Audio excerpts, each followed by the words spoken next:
नमस्कार मंडळी, समर्थ IVF पॉडकास्टमध्ये मी विद्या मालोदे आपण सर्वांचं हार्दिक स्वागत करते. आजच्या आपल्या या एपिसोडमध्ये आपले होस्ट आहेत परभणी येथील सुप्रसिद्ध gynaecologist doctor Monika Pawar Kirde madam. Monika madam यांचा हाय रिस्क प्रेग्नन्सी असेल किंवा सी सेक्शन असेल, सेफ्टी डिलिव्हरी असेल, लॅप्रोस्कोपी या सगळ्या विषयांवरती एक्सपर्टीज आहे आणि याच विषयांवरती आपण त्यांच्यासोबत अगदी साध्या आणि सरळ भाषेमध्ये चर्चा करणार आहोत.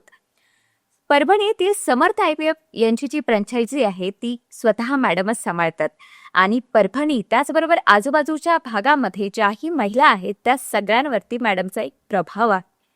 आपल्या पॉडकास्टला सुरुवात करण्या अगोदर मी तुम्हा सर्वांना सांगू इच्छिते की आमच्याबद्दल अधिक माहिती तुम्हाला जर हवी असेल तर आमची साईट म्हणजे www.samarthivf.com वरती तुम्ही जाऊ शकता. तेथे आमच्या सेंटर्स त्याचबरोबर फ्रँचायझीची सगळी काही माहिती तुम्हाला बघायला आणि वाचायला मिळेल.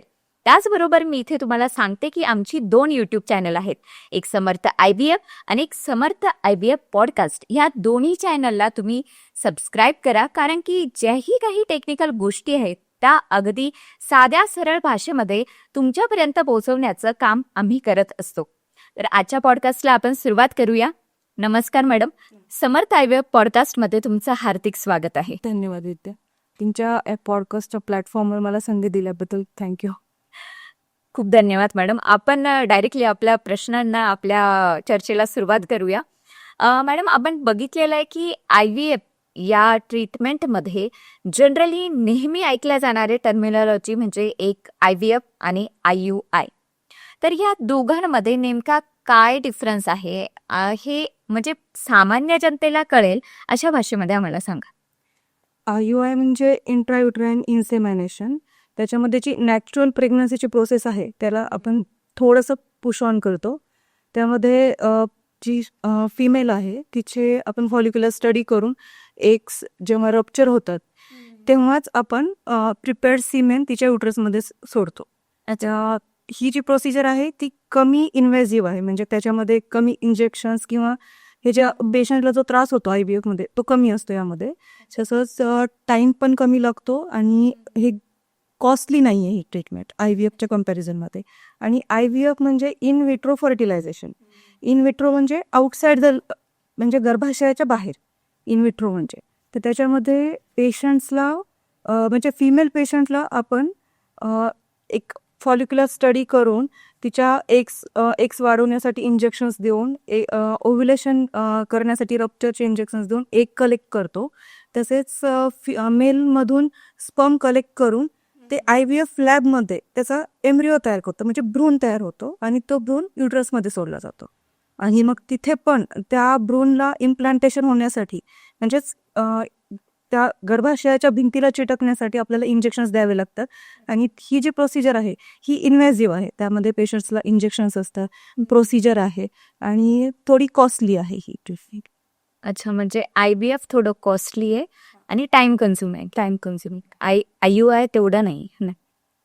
अच्छा, खूप चांगल्या पद्धतीने तुम्ही याला एक्सप्लेन केलं मॅडम, की म्हणजे जी ऑडियन्स आहे त्यांना अगदी साध्या सरळ भाषेमध्ये हे समजून आलंय की IVF आणि IUI याच्यामध्ये नेमका फरक काय. तर मॅडम, जसं मी सुरुवातीला तुमच्या इंट्रोमध्ये सांगितलं की आपण परभणीवरून आहात आणि परभणीचं जे समर्थ IVFची फ्रँचायझी आहे ती तुम्ही स्वतः हँडल करत आहात. तर आपल्या सगळ्यांना माहिती आहे की IVF ही जी ट्रीटमेंट आहे ही थोडी टाइम कन्झ्युमिंग आहे आणि याच्यामध्ये जेही काही कपल्स येतात त्यांचं इमोशनल असेल, फिजिकल असेल किंवा फायनान्शियल एक स्ट्रगल असतं. तर एक परभणीच्या भागामध्ये नेमकं कोणते असे स्ट्रगल कपल जास्त फेस करतात, मग ते इमोशनल लेवलवर असेल किंवा फिजिकल किंवा फायनान्शियल लेवल, तुम्हाला काय वाटतं की कपल्सला सगळ्यात जास्त हर्डल कोणत्या गोष्टीमध्ये जात आहे? सगळ्यात मोठी अडचण आहे की सोशल अवेअरनेस कमी आहे. इन्फर्टिलिटी म्हणजे काय, ती मेल इन्फर्टिलिटी, फिमेल इन्फर्टिलिटी या गोष्टीचं अवेअरनेस नाही आहे. त्यानंतर ट्रीटमेंट कोणाकडे घ्यायची, बऱ्याचदा पेशंट्सला हे माहिती नसतं की इन्फर्टिलिटी एक सुपर स्पेशलायझेशन आहे. MBBS नंतर आम्ही DGO करतो. DGO म्हणजे आम्ही गायनेकोलॉजी आणि ऑब्स्टेट्रिशियनमध्ये स्पेशलायझेशन करतो आणि त्याच्या पुढे इन्फर्टिलिटीमध्ये आम्ही सुपर स्पेशलायझेशन केलेलं आहे.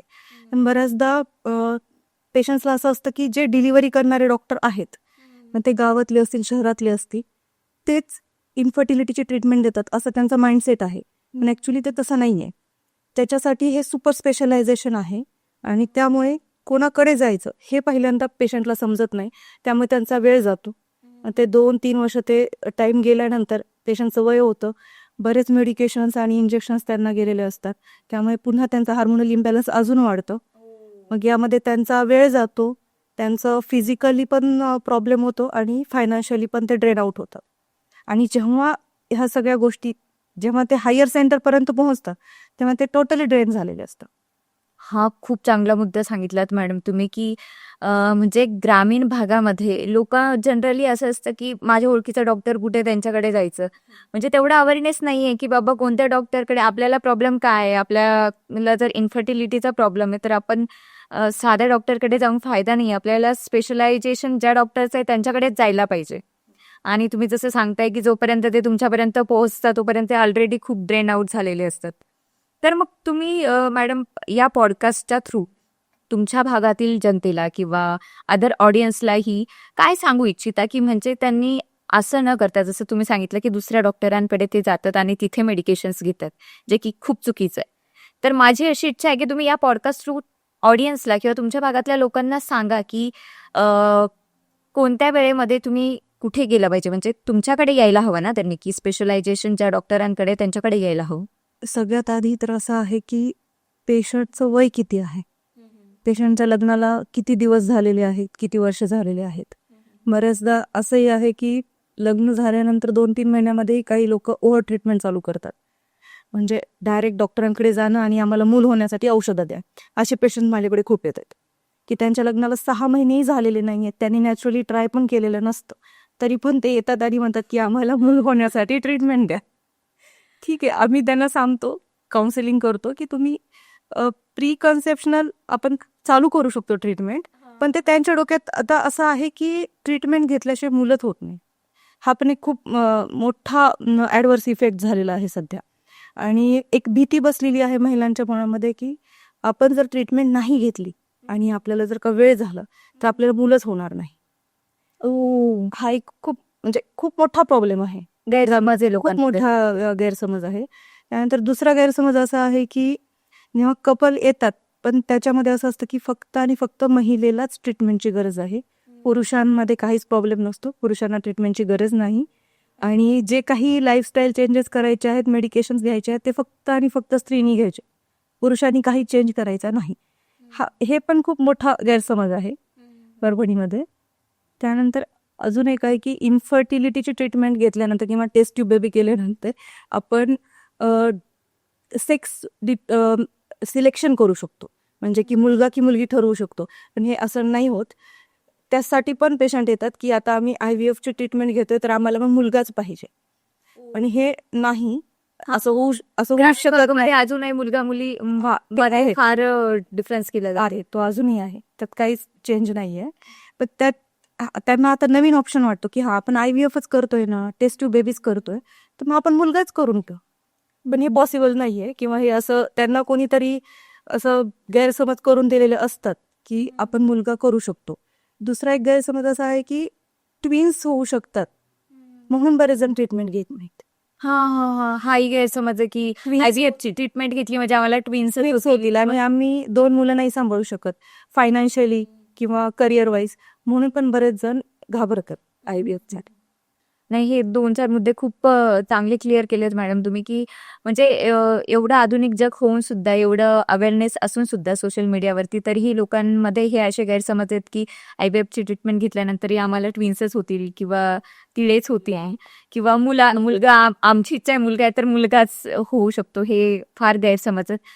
मॅडम, जसं आपण सुरुवातीला बोललं की परभणी येथील सेंटर तुम्ही स्वतः सांभाळतात, तर जर कुणी एखादा कपल असेल ज्यांना इन्फर्टिलिटीचा प्रॉब्लेम आहे आणि ते तुमच्याकडे येत आहेत कन्सल्ट करण्यासाठी, तर नेमकं कुठून सुरुवात होते, म्हणजे बेसिक तपासण्या काय असतात आणि त्यानंतर पुढे जर सपोज की तुमच्या सेंटरमध्ये काही तपासण्या अवेलेबल नसतील तर तुम्ही समर्थ IVF फ्रँचायझीला संपर्क साधायला सांगता, तर मग एका कपलला जर तुमच्याकडे ते येत आहे तर तुम्ही त्याला कसं कन्सल्ट करता?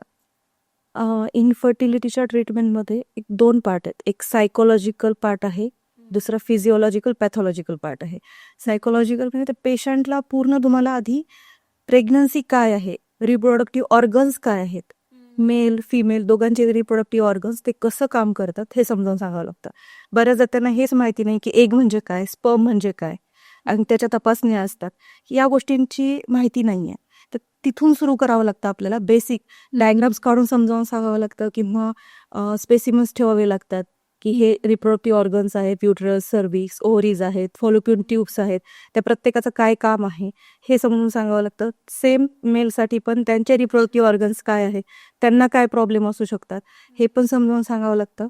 त्यानंतर दुसरी गोष्ट अशी आहे की त्यांचे जे फॅमिली मेंबर्स आहेत, फक्त कपलच नाही आहे तर फॅमिली मेंबर्सच्या पण बोलण्याचा, त्यांच्या पण डिसिजनचा, कपल्सच्या डिसिजनवर परिणाम होतो.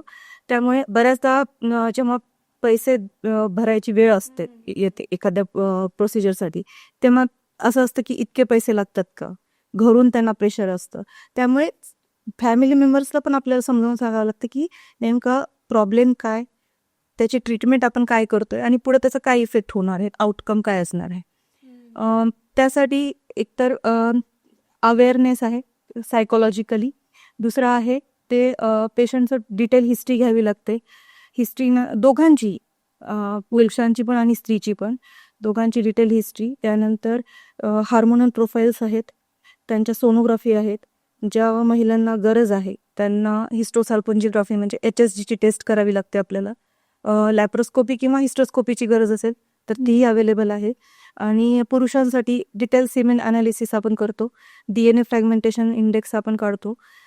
त्या व्यतिरिक्त जर अजून काही प्रॉब्लेम्स असतील, थायरॉइड किंवा एंडोक्राईनचे काही प्रॉब्लेम्स असतील तर तेही आपल्या इथं होऊन जातं. अच्छा अच्छा. म्हणजे मला असं म्हणायला हरकत नाही की म्हणजे जे सुरुवातीला परभणी भागातलं असेल किंवा आजूबाजूचा जोही तुमचा भाग आहे तिथल्या लोकांना दुसऱ्या शहरामध्ये जसं पुणे असेल, मुंबई असेल, IVFची ट्रीटमेंट घेण्यासाठी असेल किंवा कोणतेही मेडिकेशन इन्फर्टिलिटीचं करण्यासाठी दुसऱ्या मोठ्या शहरांमध्ये जावं लागायचं. परंतु आता समर्थ IVFद्वारे परभणीमध्ये जसं तुम्ही फ्रँचायझी चालू केलेली आहे तर त्या भागातल्या लोकांना ही फार सुरळीत झालंय नाही का, की दुसरीकडे जायची गरज नाहीये. आपल्याच भागामध्ये, आपल्याच शहरामध्ये तुम्ही एवढ्या सगळ्या फॅसिलिटी, ज्या ॲडव्हान्स टेक्नॉलॉजी आहेत त्या प्रोव्हाइड करतात. मॅडम, आपला पुढचा जो काही सेगमेंट असणार आहे, जेही आपण बघतोय की ग्रामीण भाग असेल किंवा शहरी भाग असेल, दोन्ही भागांमध्ये खूप जास्तीचं लाईफस्टाईल चेंजेस झालेत. आणि कालच आमचा जे आपले राहुल सर आहेत त्यांच्याशी बोलणं झालं की असं काहीही नाहीये की ग्रामीण भागामध्ये इन्फर्टिलिटीचं प्रमाण कमी आहे. तिथे सुद्धा लोकांना, स्पेशली मेल्समध्ये, ॲडिक्शन खूप जास्त प्रमाणामध्ये आहे. मग ते स्मोकिंग असेल, सिगारेट असेल, काही खूप जास्तीचं प्रमाण असं सर्रास त्यांचं ॲडिक्शन वाढलेलं आहे. तर त्याच्यामुळे सुद्धा त्यांच्या इन्फर्टिलिटीवरती परिणाम होतो. तर आता जेही ग्रामीण भाग असेल किंवा शहरी भाग असेल, दोन्हीकडे हे प्रमाण खूप जास्तीचं वाढलेलं आहे आणि त्याचं मेन कारण म्हणजे लाईफस्टाईल. तर हे नक्कीच आहे की लाईफस्टाईल ओव्हरऑल चेंज झालेली आहे. फक्त शहरी भागामध्ये सोयी सुविधा आहेत आणि डाएटचे चेंजेस झालेत असं नाही आहे. तर ग्रामीण भागामध्येही आता सगळ्या गोष्टी पोहोचलेल्या आहेत. मोबाईल, TV, इंटरनेटमुळे सगळ्यांना सगळ्याच गोष्टी माहिती आहेत.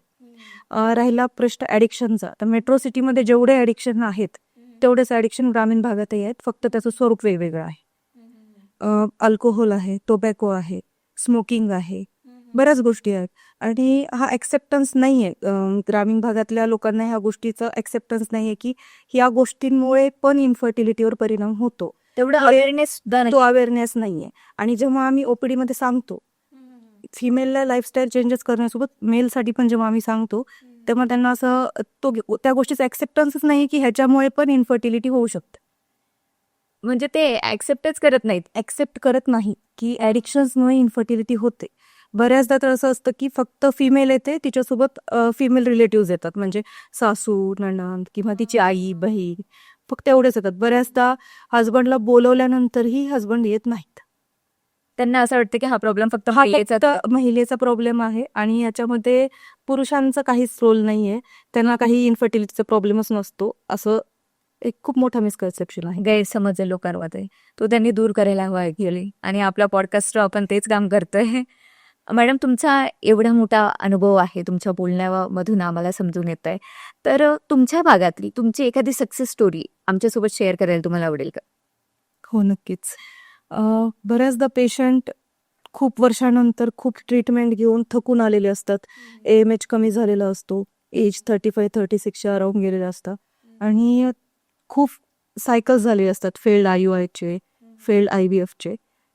असेच एका पेशंटला मी नियरेस्ट समर्थ IVF कडे पाठवलं होतं अच्छा. आणि फर्स्ट IVF सायकलमध्ये ती कन्सिव्ह झाली. अरे, त्यानंतर जेव्हा केव्हा पण ती मला भेटते, ती तिच्या बाळाला सांगते की ह्या तुझी आई आहेत. ही सगळ्यात मोठी पोचपावती आहे माझ्या पूर्ण करिअर मधली.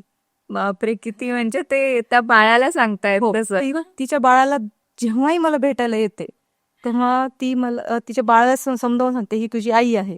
ती त्याला आई म्हणायला लावते. किती सुंदर. म्हणजे एक डॉक्टर म्हणूनही तुम्हाला किती छान वाटत असेल ते ऐकायला. मॅडम, तुम्ही स्वतः एक गायनाकोलॉजिस्ट आहात आणि जसं मी सुरुवातीला सांगितलं की परभणी आणि त्याच आजूबाजूच्या भागांमध्ये महिलांमध्ये तुमचा खूप चांगला प्रभाव आहे, खूप चांगला संपर्क आहे. तर अशा काही ज्या यंग मुली असतील किंवा एक मुलं असतील ज्यांना या क्षेत्रामध्ये वळायचं आहे, गायनाकोलॉजिस्ट बनायचं आहे, तर त्यांच्यासाठी तुमचा काय मेसेज असेल? खूप चांगली फील्ड आहे. फक्त एक काम करण्याची तयारी पाहिजे. रेसिडेन्सीमध्ये खूप काम करावं लागतं गायनॅकमध्ये. काम करण्याची तयारी पाहिजे आणि प्रामाणिकता पाहिजे तुमच्या कामामध्ये. आणि आता सध्या इन्फर्टिलिटीचं प्रमाण खूप वाढलेलं आहे आणि हे दुर्लक्षित फील्ड आहे.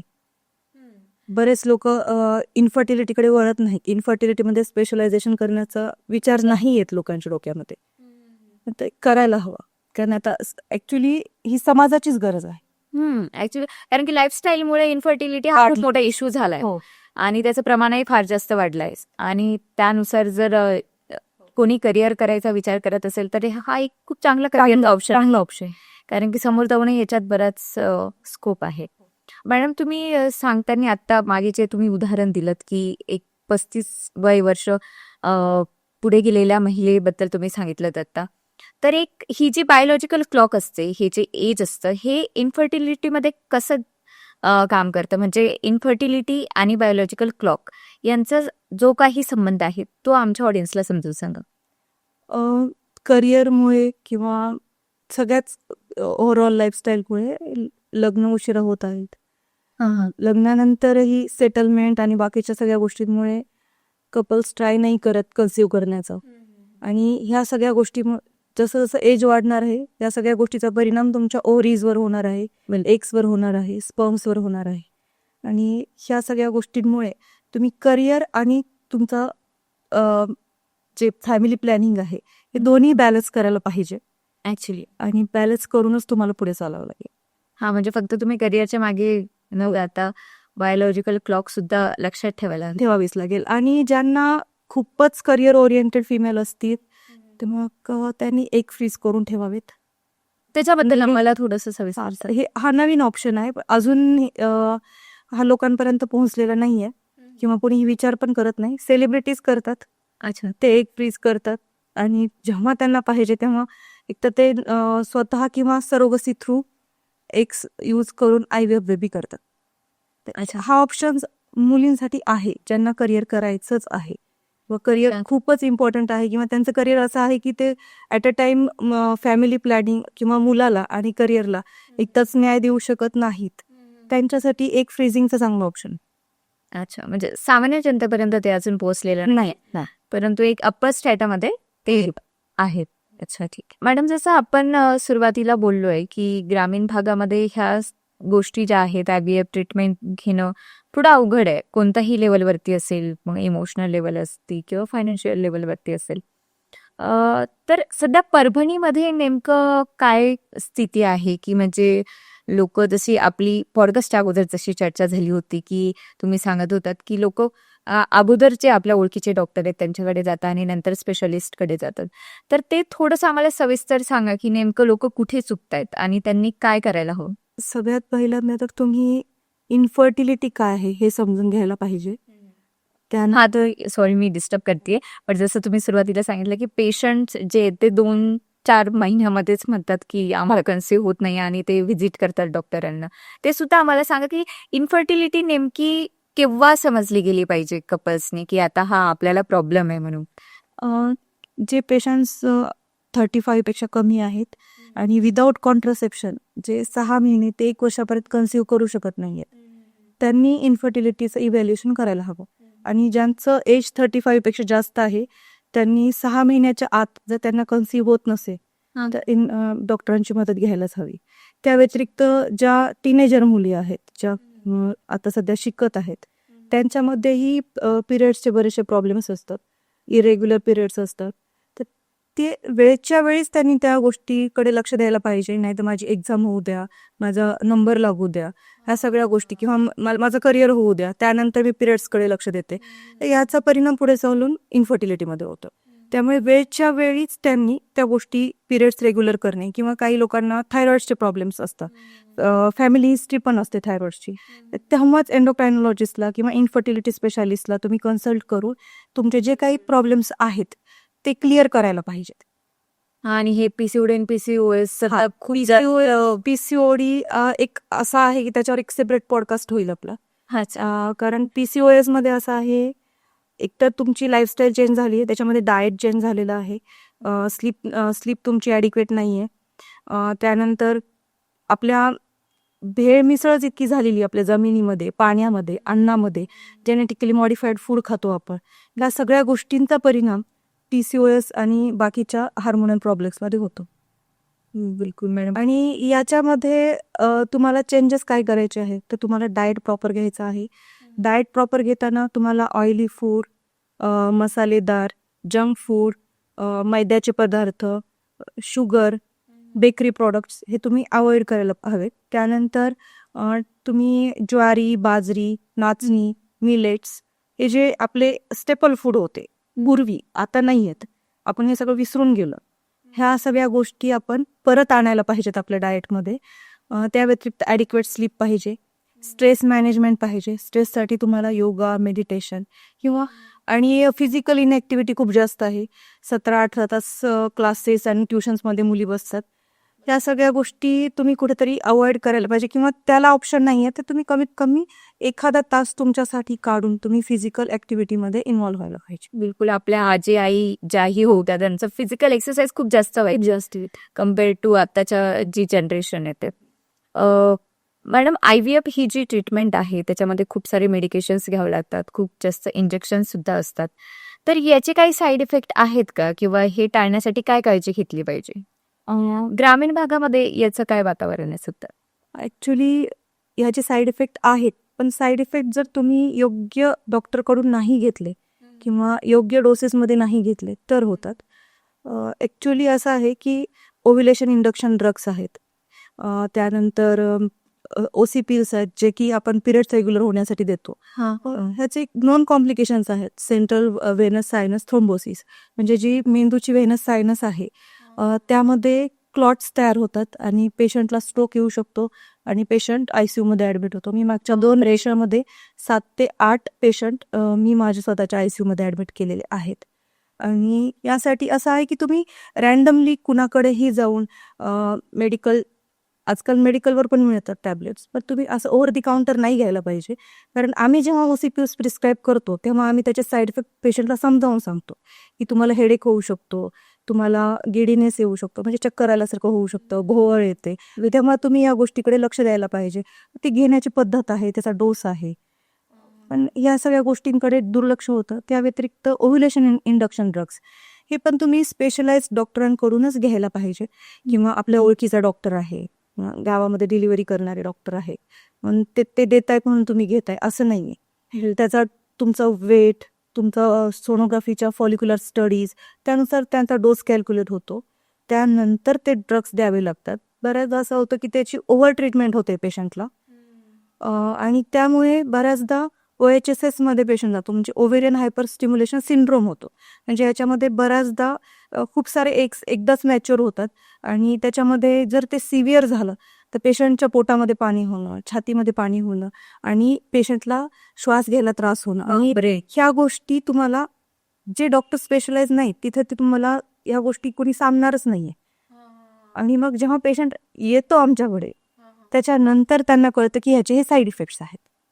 बापरे! म्हणजे मला असं तुमच्या बोलण्यावरून हे जाणवतं मॅडम, की इथे दोन्ही लोकांची चुकी आहे. ॲक्च्युली काही जे पेशंट्स असतात ते फक्त कॉस्ट कटिंगसाठी असतील किंवा ओळखीचे आहेत म्हणून त्या डॉक्टरकडे जाणार आणि डॉक्टर फक्त आपल्या फायद्यासाठी त्यांना ते क्लिअर करणार नाही, की तुम्हाला एका स्पेशलाइज डॉक्टरची गरज आहे म्हणून. हो. तर हे दोघांनीही ते दोघांनी टाळायला पाहिजे आणि पेशंटनी स्वतः लक्षात घ्यायला पाहिजे की बाबा प्रत्येक गोष्टीचं एक स्पेशलायझेशन आहे, त्याचा एक ठरलेला डॉक्टर आहे.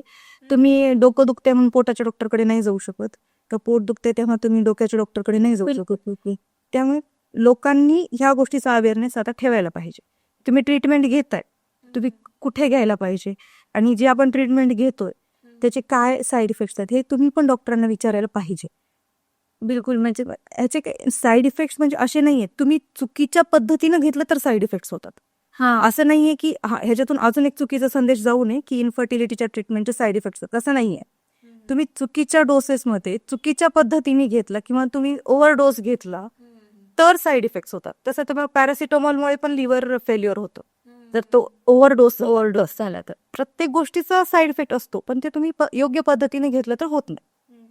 म्हणजे सरळ सरळ आहे की तुम्ही तुमच्या नॉर्मल डॉक्टरकडे नका ही ट्रीटमेंट घेऊ, जे स्पेशलाइज आहे त्यांच्याकडे ही ट्रीटमेंट करा. हो, तेव्हा त्याचे काहीही साईड इफेक्ट नाहीये. ॲक्च्युली असं आहे की मेट्रो सिटीमध्ये हे तुम्हाला जास्त सांगावं लागत नाही प्रेशराईज करू किंवा तुम्हाला असं त्याला अधोरेखित नाही करावं लागत की तुम्ही ही जी इन्फर्टिलिटीची ट्रीटमेंट आहे ती स्पेशालिस्टकडे घ्या. पण तुम्हाला जे लोकल भाग आहे जो रुरल भाग आहे जिकडे अजून एवढा अवेअरनेस नाही आहे त्याच्यामुळे हे सतत सांगावं लागतंय की तुम्हाला स्पेशलाइज लोकांकडेच ही ट्रीटमेंट घ्यावी लागणार आहे. मेट्रो सिटीमध्ये एज्युकेटेड असतात आणि त्यांना तेवढं माहिती आहे की कोणत्या लोकांकडे जायला चांगलं. मॅडम आपल्या सगळ्यांना माहिती आहे की समर्थ IVFच्या बऱ्याच तालुका लेवलवरती ग्रामीण भागामध्ये सुद्धा फ्रँचायझीज आहेत, जसं की बीड असेल, बुलढाणा असेल, त्याचबरोबर परभणी जे तुमचं शहर आहे, वाशिमला, अशा बऱ्याच तालुका लेवलवरती शहरांमध्ये समर्थ IVFच्या फ्रँचायझी आहे. तर तुम्हाला कसं वाटतं की ह्या ग्रामीण भागामध्ये ह्या फ्रँचायझीज येणं कसं एक गेम चेंजर ठरलंय?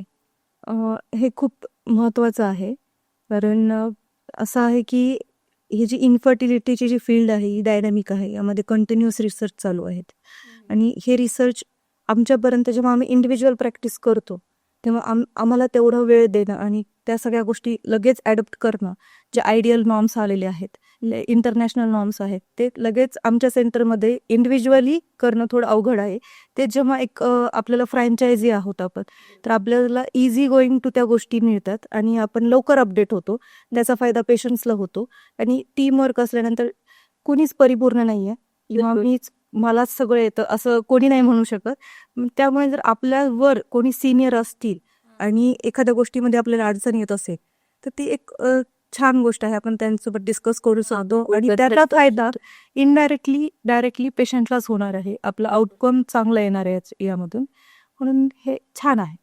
म्हणजे एक गेम चेंजरच आहे आणि डायरेक्टली लोकांनाही दुसऱ्या मोठ्या शहरांमध्ये प्रवास करायची गरज नाहीये. म्हणजे ऑलरेडी ट्रीटमेंट चालू असते, त्याच्यात ते ऑलरेडी एक्झॉस्ट झालेले असतात, ड्रेन झालेले असतात आणि त्याच्यामध्ये दुसऱ्या शहरात जाणं ते खूप मोठी कन्व्हिनियन्स आहे पेशंटसाठी ट्रॅव्हलिंग करून जाणं ट्रीटमेंटसाठी. आणि सेकंड ओपिनियन जरी घ्यायचे असतील पेशंटला तरी सुद्धा ट्रॅव्हलिंग करणं, पैसे तिथे खर्च करणं आणि एक इमोशनली ते प्रॉब्लेममध्ये असतात, ते इमोशनलीच ड्रेन आउट झालेलं असतं. आणि समर्थ IVFमुळे ह्या सगळ्या गोष्टी खूप सोप्या ठरल्या. आपण शेवटी एक रॅपिड फायर गेम खेळणार आहोत. त्याच्यामध्ये आम्ही डॉक्टर मोनिका मॅडमला नाही, जी मोनिका आहे त्यांना समजून घेण्याचा प्रयत्न करूया. सुरुवात करायची? हो, ठीक आहे, चालेल. एका शब्दामध्ये किंवा एका वाक्यामध्ये तुम्ही याची उत्तरं देऊ शकता. तर पहिला प्रश्न आहे की फर्टिलिटी जर्नी एका शब्दात काय सांगा? होप्स. बिलकुल. OPD मधला कॉमन क्वेश्चन कोणता आहे?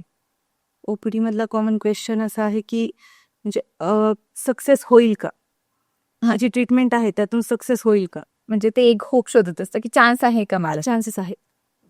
स्ट्रेस कमी करण्याचा तुमचा फेवरेट मार्ग कोणता? रीडिंग आणि थ्रिलर मूवी बघ. अरे वा, थ्रिलर बघून तुमचा स्ट्रेस कमी होतो. वा. परभणीचा फेवरेट लोकल फूड कोणता आहे? खिचडी आणि मूग डाळीचे भजे. अच्छा. एक हेल्थ हॅबिट जी कपलने अडॉप्ट करायला हवी असं तुम्हाला वाटतं? त्यामध्ये वॉकिंग आहे, ॲरोबिक एक्सरसाइजेस आहेत, त्यानंतर जिम जॉईन करू शकतात. बिलकुल बिलकुल. इनफर्टिलिटीबद्दल एक मिथ इरेज करायचं असेल तर ते काय सांगाल? फक्त आणि फक्त स्त्रियांमध्येच दोष असतो आणि पुरुषांना याची गरज नाही आहे, ट्रीटमेंटची किंवा कन्सल्टेशनची पण गरज नाही. हा मी इरेज करायला पाहिजे. बिलकुल. 40% असं ते हो, मेल फॅक्टर्स इन्फर्टिलिटी जी आहे ती 40% आहे. मराठी म्हण फर्टिलिटीसाठी एखादं असेल तर तुम्ही सांग. धीर धरा आणि तुम्हाला यश मिळेल. तुमचा फेवरेट सक्सेस मुवमेंट कोणता? जेव्हा आम्ही बाळ जेव्हा आमच्या हातात येतं ते आम्ही ते बाळाचं रडणं आणि ते जेव्हा आम्ही हँडओव्हर करतो पेशंट्सला तेव्हा ते आईच्या चेहऱ्यावरचं हसू. अरे मग कपलसाठी जर एक लाईन तुम्हाला सांगायची असेल तर? बी पॉझिटिव्ह. पॉझिटिव्ह राहा. पॉझिटिव्ह राहा. आणि सर्वात शेवटचं आणि महत्वाचं, समर्थ IVF बद्दल एक शब्द. Excellence with honesty. अरे खूप छान वाटलं मॅडम तुमच्याशी गप्पा साधून. परभणीमध्ये सध्या काय वातावरण आहे, त्याचबरोबर ग्रामीण भागातल्या ऑडियन्ससाठी तुम्ही खूप काही गोष्टी सांगितल्यात, खूप गैरसमज, शंका, भीती दूर केल्यात, त्याबद्दल तुमचे खूप खूप आभार. मित्रांनो, आजच्या या पॉडकास्टमधून डॉक्टर मोनिका मॅडमकडून अनेक मौल्यवान माहिती आपल्याला ऐकायला मिळाली. या पॉडकास्टचे काही टेक अवेज जर आपल्याला घ्यायचे असतील तर ते असे की फर्टिलिटी ही एक मेडिकल कंडिशन आहे, त्याच्याबद्दल लाज वाटण्यासारखं काही नाहीये, परंतु त्याच्यासाठी काउन्सिलिंग घेणं फार महत्त्वाचं आहे. आणि जर IVFची ट्रीटमेंट तुम्ही घेत असाल तर या क्षेत्रातील तज्ज्ञांकडूनच घेणं हे किती महत्त्वाचं आहे हे मॅडमने आपल्याला समजून सांगितलं. जर तुम्ही दुसऱ्या डॉक्टरकडून घेताय तर तुमचा वेळ आणि पैसा हे दोन्ही जाऊन वेळेमध्ये तुमची ट्रीटमेंट कंप्लीट होणार नाही. आजच्या या धावपळीच्या युगामध्ये आपल्या लाईफस्टाईलमध्ये कोणकोणते चेंजेस आपण करायला पाहिजे हे सुद्धा मॅडमने आपल्याला समजून सांगितलं. त्याचबरोबर IVF ट्रीटमेंटमध्ये पेशन्स असणं किती महत्त्वाचं आहे, त्याचबरोबर आपल्या डॉक्टरांवरती आपला ट्रस्ट असणं हे सुद्धा किती महत्त्वाचं आहे हे सुद्धा आपल्याला मॅडमने समजून सांगितलं. परभणी येथे समर्थ IVFची जी फ्रँचायझी आहे तिथे IUI काउन्सिलिंग असेल, IVF काउन्सिलिंग असेल, ओव्हॅरियन स्टिम्युलेशन असेल, या सगळ्या गोष्टी तिथे केल्या जातात. परंतु ॲडव्हान्स ट्रीटमेंटसाठी नियरेस्ट समर्थ IVF फ्रँचायझीकडे सीमलेसली कोऑर्डिनेट केलं जातं. तुम्हाला आमच्याबद्दल अजून काही माहिती जर हवी असेल तर www.samarthivf.com वरती तुम्ही व्हिजिट करू शकता. तेथे आमचे सेंटर्स आणि फ्रँचायझीची अधिक माहिती तुम्हाला मिळेल आणि कॉन्टॅक्ट डिटेल्ससुद्धा मिळतील. आजच्या या व्हिडिओमधून तुम्ही बरंच काही शिकला असाल तर आजच्या या व्हिडिओला लाईक करा, शेअर करा आणि आमच्या यूट्यूब चॅनलला सबस्क्राईब करायला विसरू नका. भेटूया पुढच्या भागामध्ये. आणि हो, तुमचे काही प्रश्न असतील तर आम्हाला कमेंट सेक्शनमध्ये कळवायला विसरू नका, म्हणजे पुढच्या येणाऱ्या गेस्टला मी ते नक्की विचारेल. भेटूया पुढच्या भागामध्ये. Samarth IVF, empowering parenthood across India. Thank you.